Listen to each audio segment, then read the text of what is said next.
With Radhika Ramaswamy. We will keep tracking this story. For now, we're slipping into a very short break. Back with a whole lot more. Stay with us.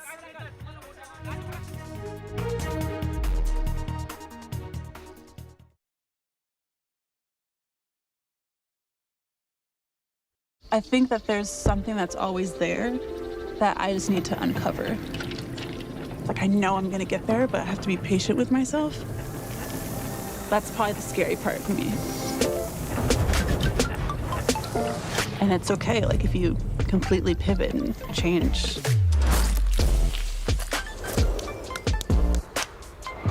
You know, you have to be comfortable with that. Discover the finest quality made-to-measure blinds, shutters and curtains at Blinds Direct. A huge selection of beautiful window dressings to suit every room. Handmade here in the UK with a 5-year guarantee for your peace of mind. Order your free samples today and choose your perfect design. Exclusively online, delivered direct to your door. Shop now for an extra 20% off and free delivery at blindsdirect.co.uk. I am an explorer, venturing into the furthest depths of unknown worlds using cutting-edge technology. I am on a mission to discover what might be out there. And I've just discovered your world is perfectly healthy. Our ultimate eye test with Optimap scan looks further than ever before to help detect health conditions that other eye scans might miss. Boots Opticians, see what's possible. In life, you win some and you lose some. Spin it all! Checkmate. 13 of diamonds. Ha! Oh. Checkmate. At Mr. Q Bingo, there's loads of games for you to sink your teeth into. Dabbers at the ready. We're waiting for you to jump in and have some fun. Play at mrqbingo.uk. Shockingly good bingo. This is Yemen right now. Years of conflict have left the health system on the brink of collapse. Children in Yemen face war, hunger, and disease. Yemen may seem far away, but there is something you can do. To find out how you can help, search UNICEF Yemen online or text Yemen to 84903. £10 could help provide life-saving therapeutic food for a child for a week. I've seen UNICEF's work and the difference your gift can make for children. No child should ever die because they don't have enough of the right food to eat. We cannot stand by and do nothing. So please, search UNICEF Yemen online or text Yemen to 84903 and help save a child's life today.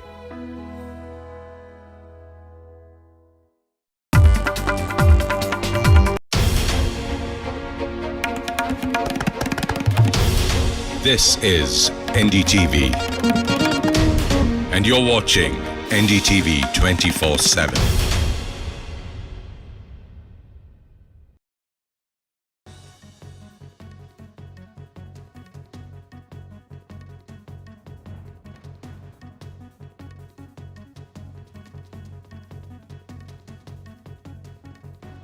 Hello and welcome to this Tuesday edition of the World Report with me, Arjun, Samar, Mahendran.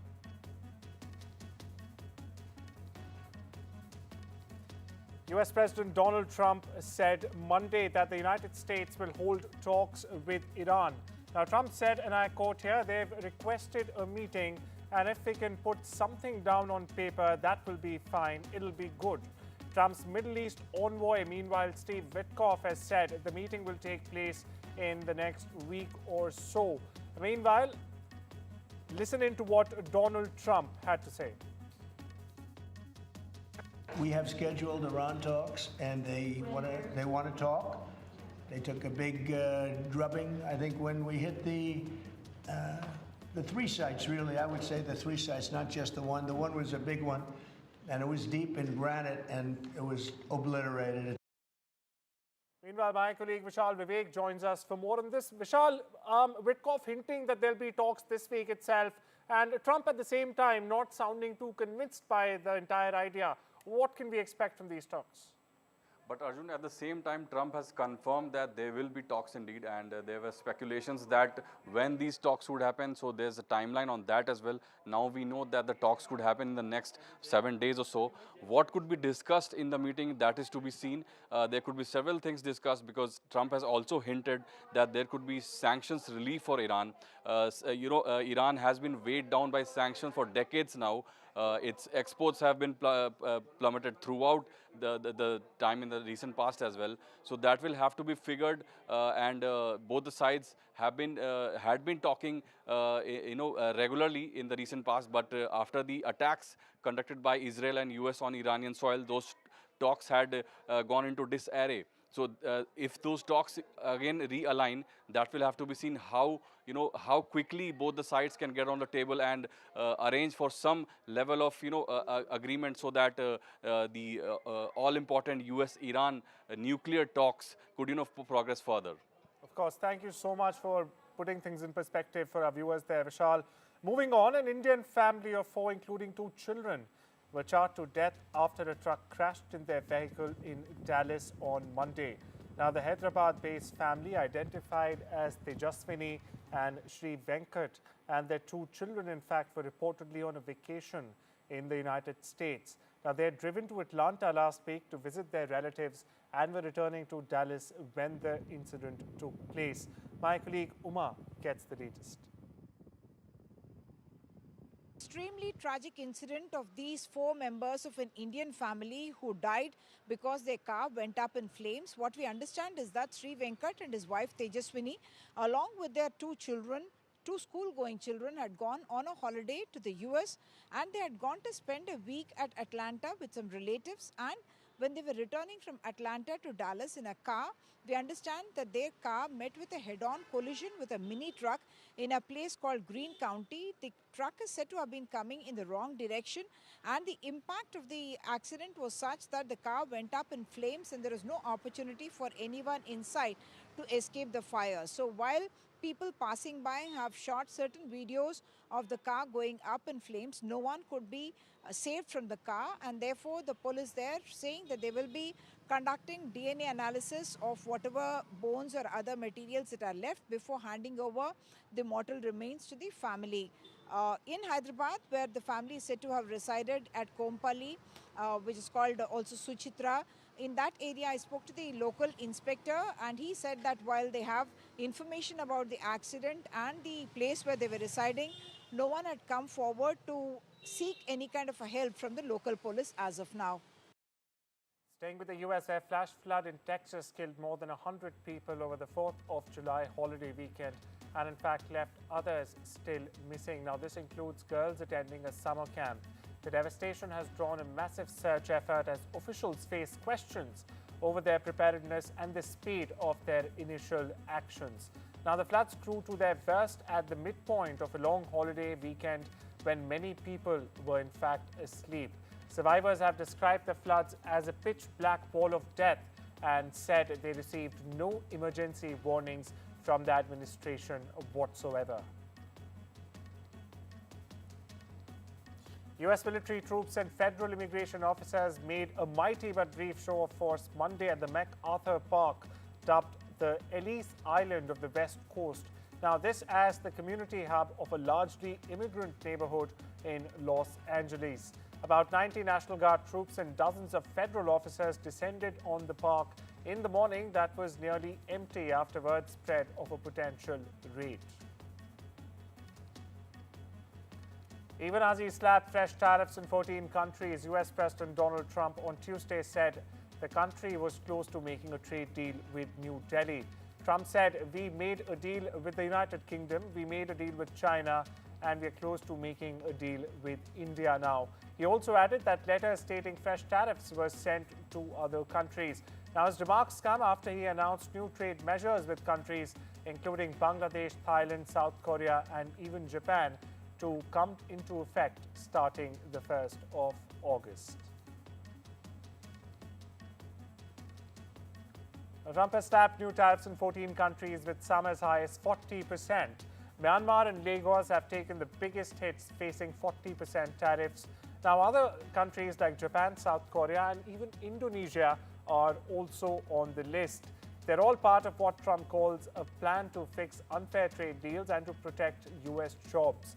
Now, Trump said letters to major trading partners, including Japan and South Korea, dictating new blanket tariffs. The letters, which caused U.S. stocks to tumble, are a message to those countries where White House officials don't believe that trade talks are going particularly well.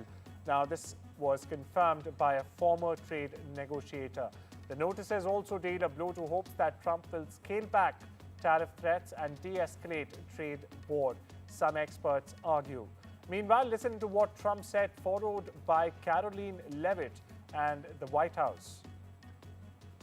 Are the tariff letters that you sent today final offers, or are they negotiable? More or less final offer. So South Korea, Japan should take it or We're leave always it? subject to negotiate something that's fair, but we've talked to most of the countries, and pretty much they've had their way for many, many decades, as you know.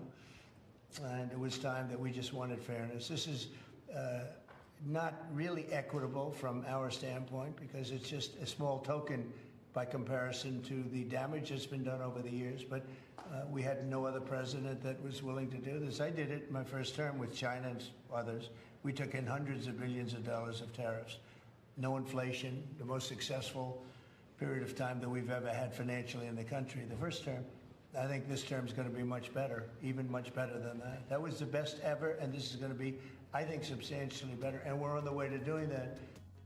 There will be approximately 12 other countries that will receive notifications and letters directly from the President of the United States.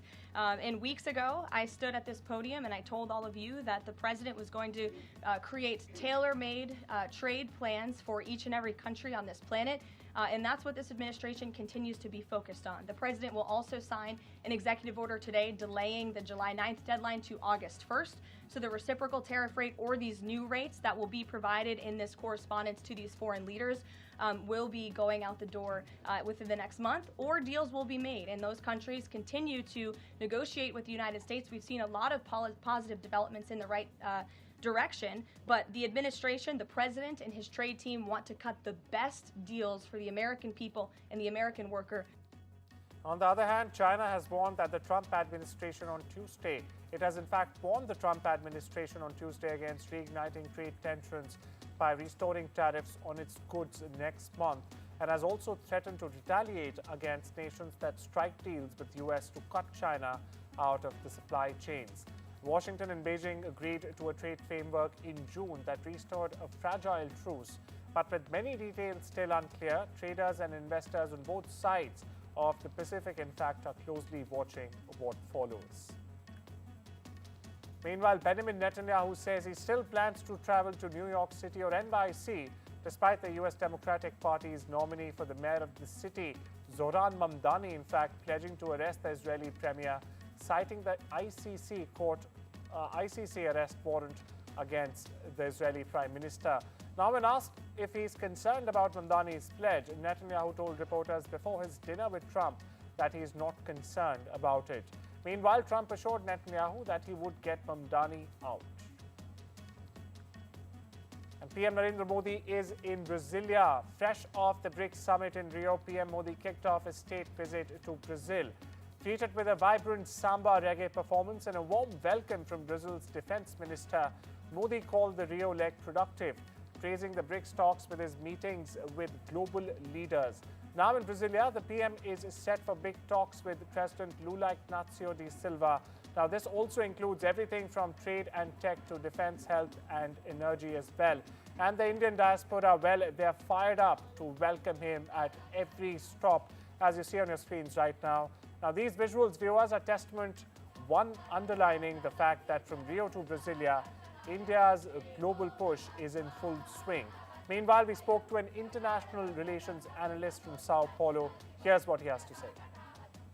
Narendra Modi's visit to Brazil in the 2025 BRICS summit is marked by a very strategic milestone in India's global outreach and a calculated effort to reposition the bloc within this evolving multipolar order. It was the first official state visit by an Indian prime minister in many decades, and it came with substance. Agreements on trade. Also, we can't leave out renewable energy, agriculture, security cooperation. But I think that beyond the bilateral deliverables with Lula, Modi's presence, I think it sends a very important message that India intends also to lead the BRICS not only as a passive member, but as a pragmatic and autonomous actor committed to institutional reform and the demands of the global south. And I think also in this context, it's very important for the bloc that I think has this little, I think we could call it this autocratic face. A lot of people, especially people from Europe, in the United States, they say that that's how the BRICS bloc, it looks like a bloc that is formed by autocratic governments. It's very important that Brazil is there alongside with India as well as South Africa and give the bloc this more democratic dynamic. In a dramatic White House moment, viewers, Israeli Prime Minister Benjamin Netanyahu surprised Donald Trump with a Nobel Peace Prize nomination letter and also handed it over to him on the spot, as you see there right now. Meanwhile, Trump, clearly surprised, called the nomination very meaningful. Meanwhile, Netanyahu has backed Trump's Gaza plan at a press event. In fact, he praised Trump's idea of a free choice, saying Gazans who want to leave the war zone should be allowed to. Meanwhile, my colleague Vishal Vivek joins us to shed light on what Trump's plan for Gaza actually is. Over to you, Vishal. So, Arjun, this plan of Trump was proposed way back in February this year. So, according to that plan, the US authorities will move about 2.1 million Gazans out of the enclave. This is what the main agenda of the whole plan is. This is, of course, being discussed. It's not been formalized, and there have been several backlash also about this. They want to transform this enclave into a Riviera, is what Trump had claimed, and the proposal had been dubbed serious violation of international law. So this is what the reaction had been from the Gazan authorities, and some Middle East nations have also rejected the plan, especially Egypt and also Saudi Arabia. Saudi Arabia seems to be one of the biggest allies of US, but it has nonetheless rejected the plan. And according to a local poll conducted by CNN inside US territory, this is one of the least popular Trump actions or proposals in his history. And also according to the same poll, 58% of the pollsters described the plan as a bad thing, and only 13% of the pollsters supported this plan. So that goes to show this is not a very popular proposal from the Trump side. It will have to be seen how this unfolds and how the world actually accepts this. Thank you so much for getting us the latest there, Vishal. Meanwhile, PM Modi's visit to resource-rich Namibia this week reflects New Delhi's desire for more critical minerals, analysts are arguing. Now, during the trip, which follows PM Modi's stop in Ghana last week, the Premier is expected to discuss access to critical minerals, uranium supplies, and, of course, the diamond trade. Amid continued turmoil and confusion over his threats to tax foreign imports into US, President Donald Trump held out a new warning to any country aligning themselves with the anti-American policies of the BRICS bloc. They'll be charged an additional 10% tariff without expectations, Trump said. China on Monday said the BRICS grouping is not seeking confrontation, responding to US President Donald Trump's threat to impose an additional 10% tariff on countries aligning with the bloc's anti-America policies, so as he claims. Listen in.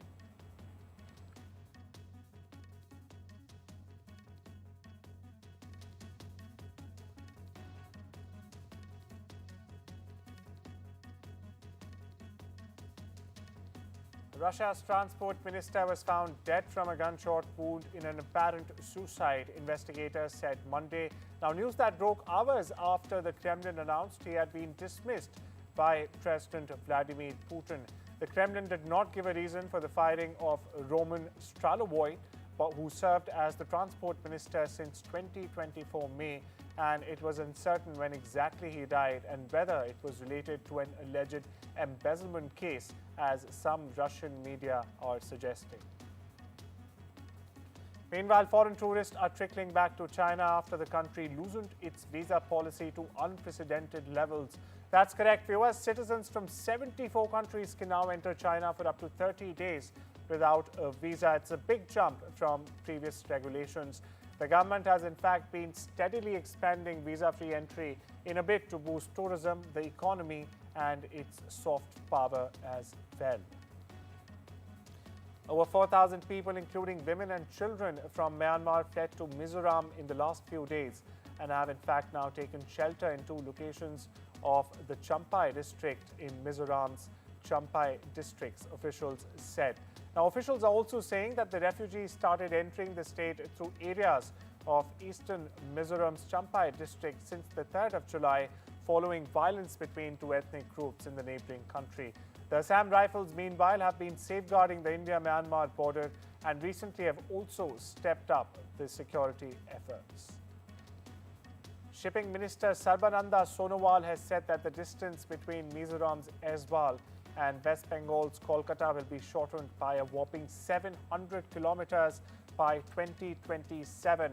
Now, this comes as India, with the help of Myanmar, will be able to operationalize the Kaladan Multimodal Transit Transport Project, or the KMMTTP, by then. The project will be India's alternative to the Chicken's Neck and will help bypass Bangladesh. Here's more. And Kaladan River on 59 kilometer up to Palatwe, and from there to the Indian border Mizoram. So 110 kilometers like on a road part that is under construction. By 2027 it will be completed. So definitely entire out of the Act East policy announced by Honorable Prime Ministers. The target is very clear. We should make all the available opportunities properly explored so that a northern region can be accessible to the global market. Police in Kenya clashed with demonstrators on Monday during the latest anti-government protests, killing 10 people, according to state-funded Human Rights Commission. Authorities, meanwhile, blocked major roads leading into the capital, Nairobi, and most businesses were also closed amid the strictest measures yet, in fact, to contain the unrest. Protesters lit bonfires and threw stones at police. Here's more. The reason we are protesting is because the government we are still trying to get this government so that we can listen to the people, and nobody's listening. So that's why you're protesting. Extrajudicial killing, you can see corruption in the government, and nobody's in anywhere. It's time we step into a short break. Much more on the other side.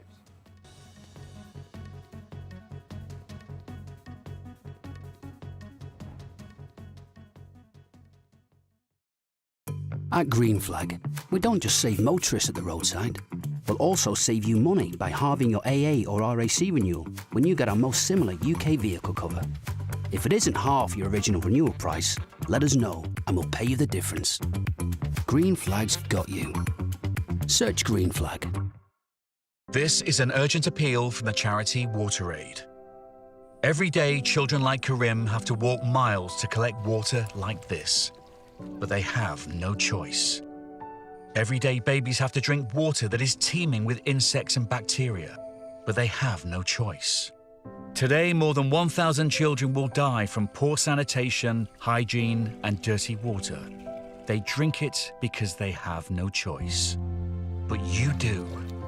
You can choose to give children like Karim clean water by texting or calling WaterAid now to give just £2 a month. Your £2 a month will help communities install pipes and taps that could bring children clean water for life. We've already brought clean water to nearly 30 million people, but it's simply not enough. So please, text the word water to 88008 or call 0800 088 7733. Thank you. Discover the finest quality made-to-measure window dressings, exclusively online, delivered direct to your door. Shop now for an extra 20% off and free delivery at blindsdirect.co.uk. The Harry's starter set. Get our trim and razor, shave gel and travel cover with 30% off and free delivery. Harry's. Feel good, fellas. I'm in. Okay, now, you can have a great first day. I promise, all right? Your donations helped 3D print his heart to guide his surgery and saved his life with a groundbreaking innovation.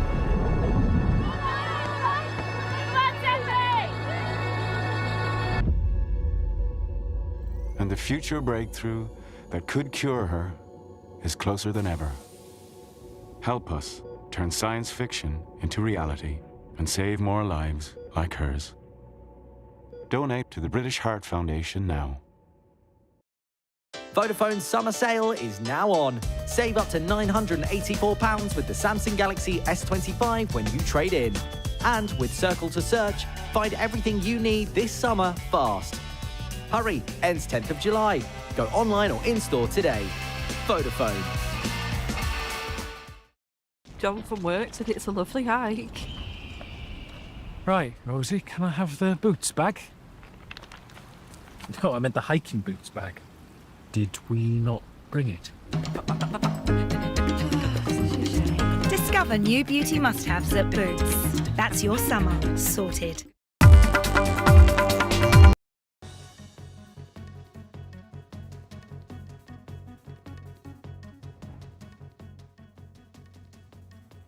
Welcome back. You're watching The World Report on NDTV now. News from the world of business where stock markets have steadied after the latest twist in US President Donald Trump's tariff saga. The US President rolled out new sets of tariffs on Tuesday as the dollar held on to gains and oil retreated. Shares on Wall Street fell after Trump sent letters to 14 countries, including Japan and South Korea, unrevealing sharply high tariffs on imports into the United States, while also postponing their implementation on the 1st of August. Novartis on Tuesday said it had received approval in Switzerland for a quarterm baby, which it said was the first drug to treat malaria in babies and young children as well. 8 African countries who participated in the assessment are now expected to issue quick approvals for the treatment, which is also known as the Riame baby in some countries. News from the land down under, where Australia's central bank held its policy rate firm at 3.85%, saying it needed more time to assess inflation data. Meanwhile, economists polled by Reuters had been expecting a cut of 25 basis points to 3.6%. In its statement Tuesday, the Revenue Bank of Australia said it was waiting for a little more information to confirm that inflation remains on track to reach 2.5% on a sustainable basis. Samsung Electronics on Tuesday projected a far worse than expected 56% plunge in second quarter operating profit. Now, this is due to weak AI chip sales, deepening investor concerns over the tech giant's ability to in fact revive its struggling semiconductor business. The world's biggest memory chip maker blamed the profit miss on US restrictions on advanced AI chips for China. However, analysts said that the decline was also due to delays in supplying high bandwidth memory or HBM chips to key US customers. The world of sports, Jofra Archer is fit and ready to go if called upon for England's third test against India, coach Brandon McCullum has said. Now, this comes as the injury-plagued fast bowler edges closer to a return in the longest format.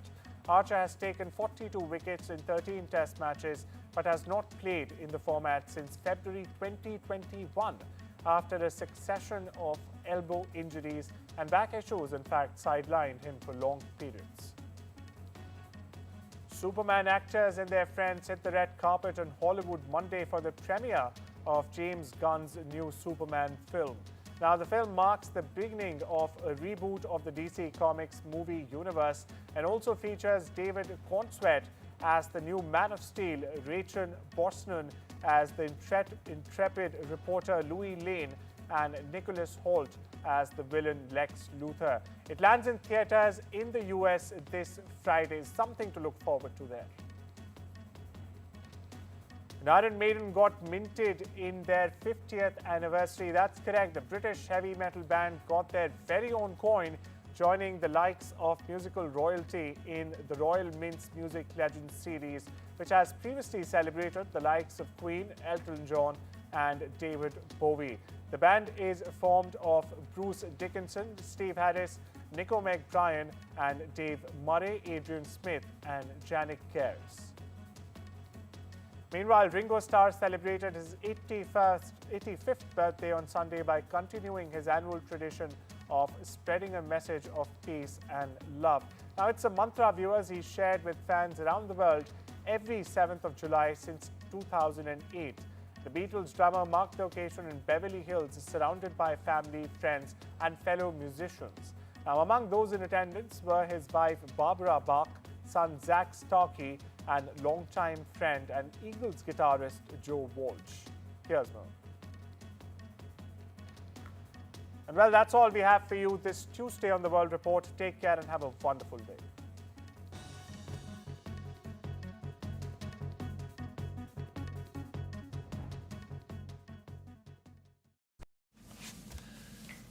So you want the confidence to hit that high note. Here's how. Get the Harry's starter set.